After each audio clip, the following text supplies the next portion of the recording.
Hey, what's up guys? Welcome to another video in which we are going to learn about Java algorithms for data manipulation in collections. So guys, in Java, the collections framework provides different methods that can be used to manipulate data. So we have different inbuilt methods that can be used with the help of this collections framework in order to meet our requirements. So we are going to see some of the methods. The very first one is reverse, that reverses the order of elements. So guys, let us check this with the help of example. So in the Eclipse IDE over here, we will declare an array list. So we have array list over here as the class, and the values that we are going to store is the integer data type. And then let's say we provide the object name as the numbers over here, followed by new operator, and then we have array list over here. So we have just declared the array list numbers. Now guys, I'm going to add some numbers over here. So let's say I go from int I, it is equal to 1 up to I want to add 5 numbers over here from 1 to 5.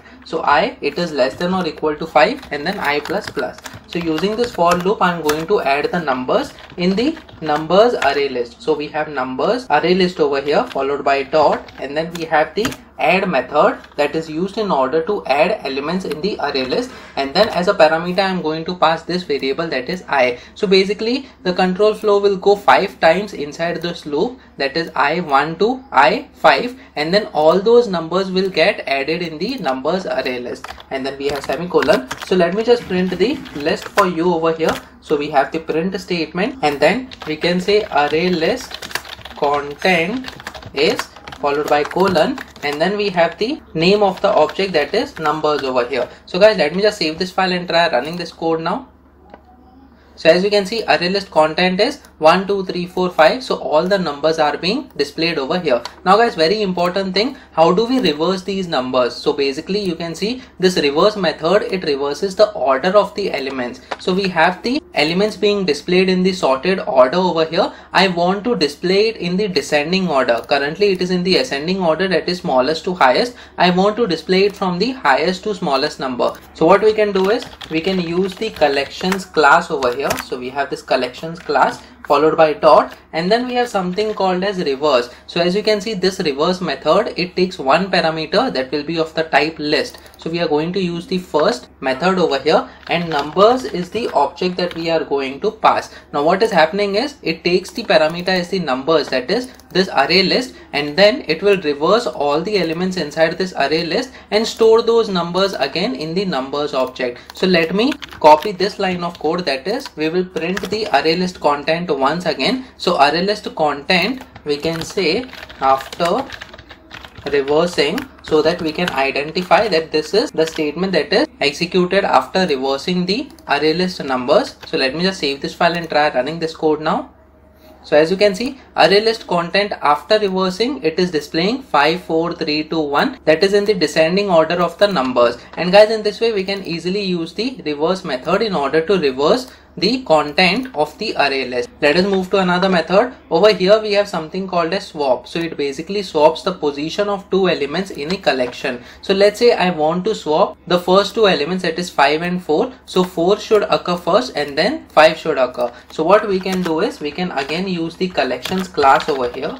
So we have collections class followed by dot, and then we have something called as swap. So as you can see, this is the method. It takes 3 parameters over here. First is the list parameter, where we will provide the numbers as the object, and then it says int I and then int j. So these are the 2 indices that needs to be swapped over here. So let me select this method. We have the numbers object. Let's say I want to swap 0 and 1 position, because these are at the 0th and 1 position over here. So let me just save this file now. But before running this, I want to print the content of the list once again. So we will provide the println statement over here once again, and we say array content after swapping over here, so that we can identify that this is the content after swapping the elements. Let me save this file and try running this code now. So as you can see, array list content after swapping, it is 4 first and then we have 5. So the first 2 positions we have swapped, that is the elements have swapped their positions, and in this way you can easily use the swap method in order to manipulate the content of the array list. Now let us move to another method. Over here we have something called as addAll, which adds all the elements of a collection to other collection. So guys, let us define another array list over here. So we have array list So inside this array list we are going to store the integer values. So we have integer values, and let's say we have new numbers over here, followed by new, and then we have array list.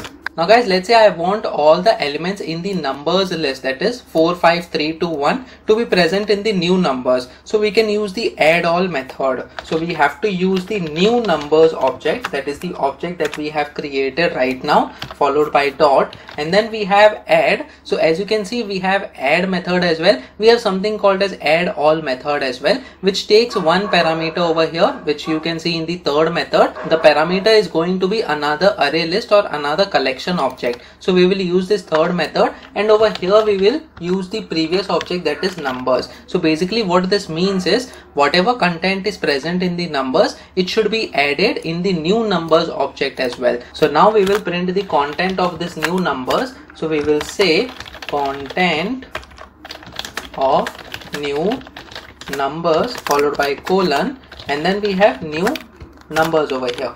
So let me just save this file now and try running this code.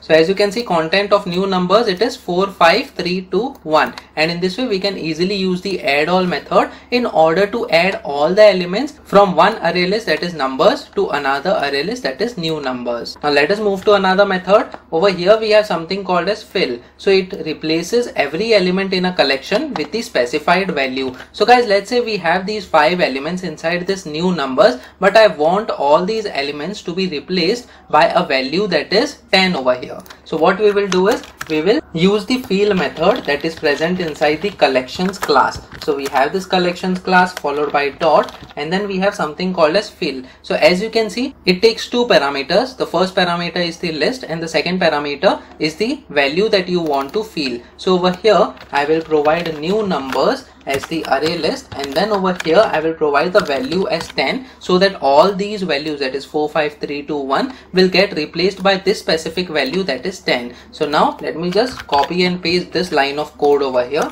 in order to print the content of the new numbers, and over here I will say after filling with 10. So let me just save this file and try running this code now. So as you can see, content of new numbers after filling with 10. So all these elements have been replaced by 10. So we have 5 values which are same, that is having the value 10 over here. And in this way we can easily use the fill method as well in case you want to fill all the numbers with a specific value. Guys, apart from this we have another method, that is copy. So I'll leave this up to you so that you can practice on your own. Basically it creates a copy of elements from a specified source to destination. It is similar to addAll, but you can practice on your own so that you get the experience about the various methods in the collections framework. Guys, apart from these, there are many other methods that you can use inside the collections class. So as you can see, once you provide the collections followed by dot, these are many methods that you can use in order to manipulate your data or view your data as well based on your requirements. So guys, that's it in this video. Please make sure that you like this video so that it reaches to more people, and subscribe to this channel so that you get the notifications on upcoming videos as well. The next video that we are going to talk about is about frequency, disjoint, min and max methods in the Java collections. So stay tuned.